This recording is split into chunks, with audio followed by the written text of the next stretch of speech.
This is part 5 of chapter 3. I want to talk to you about assessors and mutators. I think I really clarify a lot of things with it, but there's an important slide in here what I do want to bring your attention to, and it's stale data.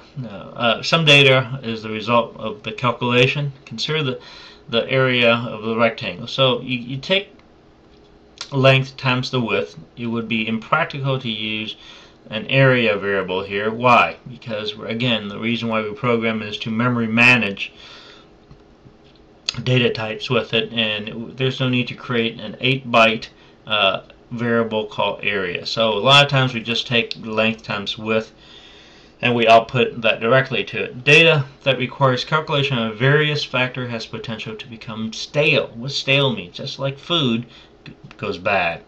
To avoid stale data, meaning taking up memory that we don't use, it's best to calculate the value of the data within the method rather than storing it into a variable.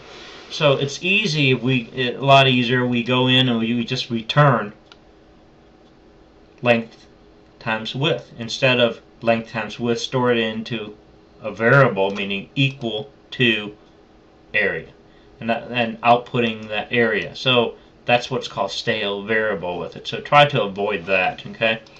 The second thing is here's an example. This is good practice, and now it's changed to we do this to avoid stale data with it. UML type again here.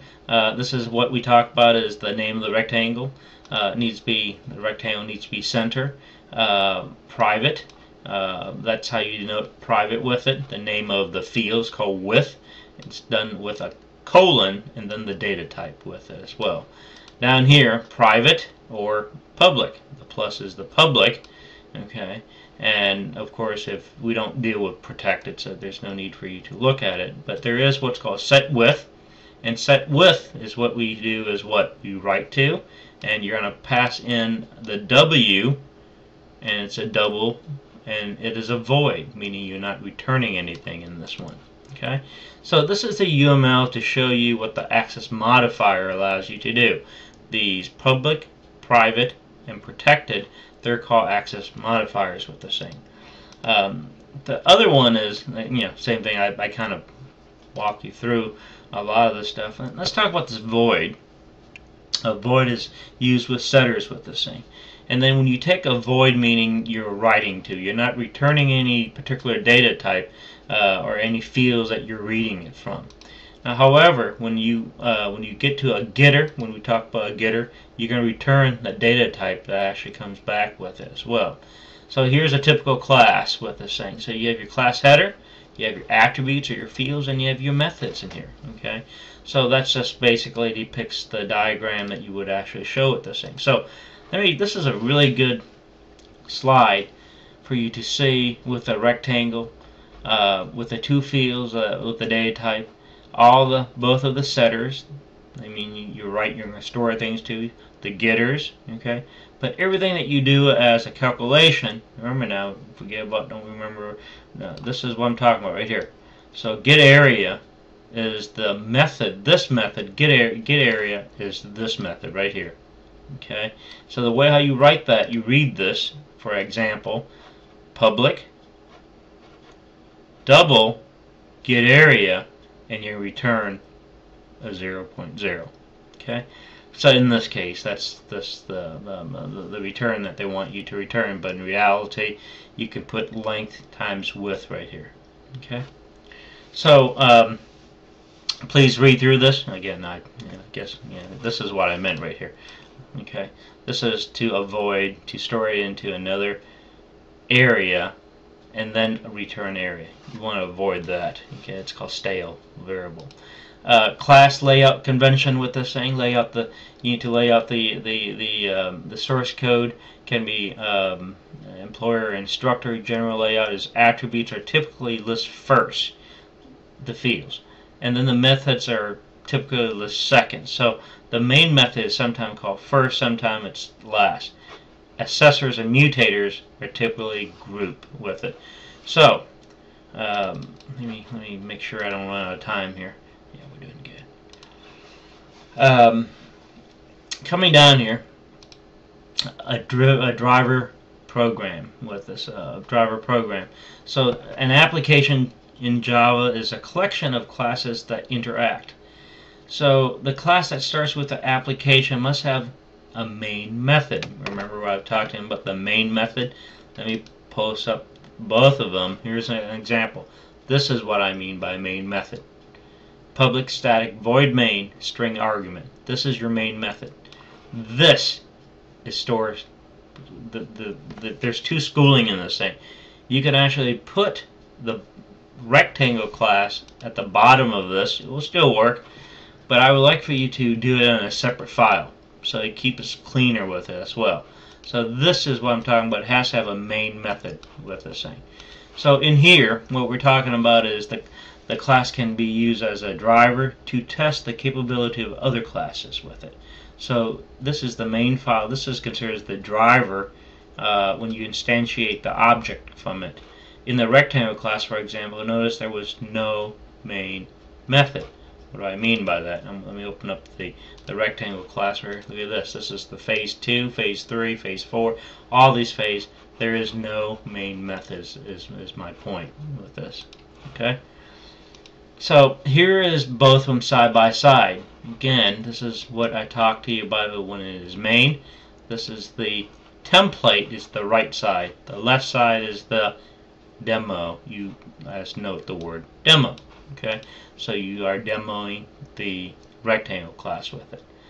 Okay, multiple arguments with this thing. So you can add in with multiple arguments with this thing. So let me pause here. I'm going to see if I can find that multiple argument.java here in a second here. This is the multiple argument multiple args.java. Let me walk you through this again. This is very, very important that you see what's going on here with this thing. Again, using the scanner class, there's a test question I'm going to ask you is what is the keyword or reserve word that you would use to actually import in an external file. Make sure you know what is the key word to use to import a class in. Okay, the word is import. All right, so up here somewhere in the top up here you see here's the word import. Okay, and this brings in the scanner class, scanner.util.scanner. This scanner class is the scanner class right here that allows you to use the syntax to do new scanner system.in. It's not to assign to the object called keyboard. So keyboard now becomes what's called the object, and this object has access to the methods to all of your scanner class up here. Alright, so same thing as your rectangular class. You wrote that template rectangular class, you instantiate a box called box. Note the similarity, new, the method called rectangle. Now, so you got two objects here. One of them is a box, the other one's a keyboard. So system.println, what is the box length? Well, you're going to take this keyboard is this keyboard that actually takes in the data type next double, which is the method, and assigns it to this field called box length. This box length is this box length right here. Same thing, what is the box width? You're prompting the user, store it to, needs to be a next double because your data type on both of these are double. From the object called keyboard, this keyboard is this keyboard, allows you to do the next double and stores it into this field called box width. This box width is this box width. Okay, you with me? Now, this time you're going to take this box width and you're going to call the set method, and you're going to pass across multiple argument, which is what? Whatever is stored in here. The box length and the box width that the user put in, which are these two right here, will be stored as the length and the width. The order that you pass this in is very important. The order that you pass this in is very important. You can't pass in as box width, comma, box length. It doesn't work like that because you have set this thing up as in your set on the other side that you have your method set. You have set up as the length and you have set up as the width.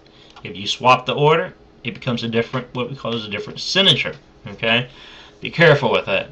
Now, So you output this thing. So how do you display this thing? So you do box. Remember what it says, set is to write to, get is to read. So you get the length, that returns the length with it, and I get the object boxed. Why do I get to use the get length? Because it comes from the class rectangle.